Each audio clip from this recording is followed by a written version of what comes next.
সুন্দর পরিবেশ, চারিদিকে ঘর এবং বাড়ি, মাঝে একটি গাছ দাঁড়িয়ে আছে। আকাশে নানা রকম পাখি উড়ে বেড়াচ্ছে। শান্ত পরিবেশ, সুন্দর মনোরম জায়গা। একটি পাখি ক্লান্ত হয়ে উঠতে উঠতে একটি ডালে এসে বসলো। পাখিটি গাছটাকে জিজ্ঞাসা করলো, আমি কি তোমার ডালে বসতে পারি? গাছটি বলল, অবশ্যই, কেন নয়।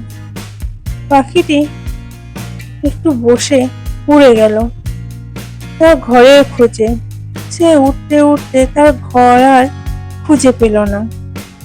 সে হতাশ হয়ে গেল এবং চারিদিকে উড়ে উড়ে ঘর না খুঁজে পাওয়ায় সে দুঃখ করল এবং সে আবার পুরনো গাছটিতে গিয়ে বসলো।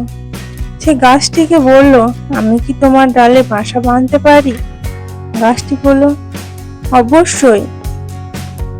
পাখিটি খড়কুটো জোগাড় করতে লাগলো এবং সে নিজের মনের মতো করে গাছের উপরে একটি ঘর তৈরি করে নিল। কিছুদিন পর পাখিটির ছোট্ট ছোট্ট ফুটফুটে ছানা হয় এবং সে ছানাগুলোকে যত্ন করে রাখত। ছানাগুলোকে খুব ভালোবাসত।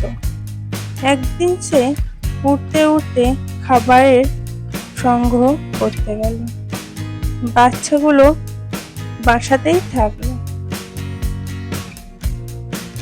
সে অনেক কষ্টে খাবার সংগ্রহ করে নিয়ে এলো এবং বাচ্চাগুলোকে খাইয়ে দিচ্ছিল। প্রতিটা বাচ্চাটিকে খাবার খাওয়ানোর পর মাটি খানিক বিশ্রাম নিতে গেল এবং বাচ্চাগুলো আনন্দ মনে খাবার খেয়ে নিয়ে ঘুমিয়ে পড়ল। হঠাৎ একদিন আচমকাই বৃষ্টি, ঝড় এবং বিদ্যুৎ চমকাতে লাগলো। চারিদিক সব কেঁপে উঠেছে।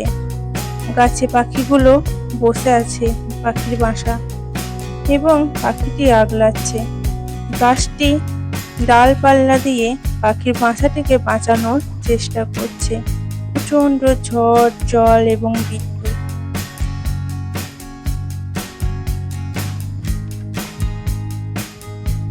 পাখিটি অনেকক্ষণ বসে থাকার পর আস্তে আস্তে ঝড় থামলো এবং সব নিস্তব্ধ হলো। কিছুক্ষণ পর সব আস্তে আস্তে গাছপালা এবং ডালগুলো নিস্তব্ধ হলো।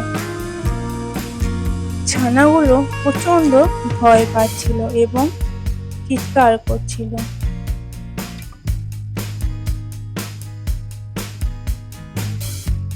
ও কিছুক্ষণ পর বৃষ্টি কমে গিয়ে রোদ ঝলমল করে উঠল এবং পাখিটি নিশ্চিন্ত হলো যে আর কোনো বিপদ নেই।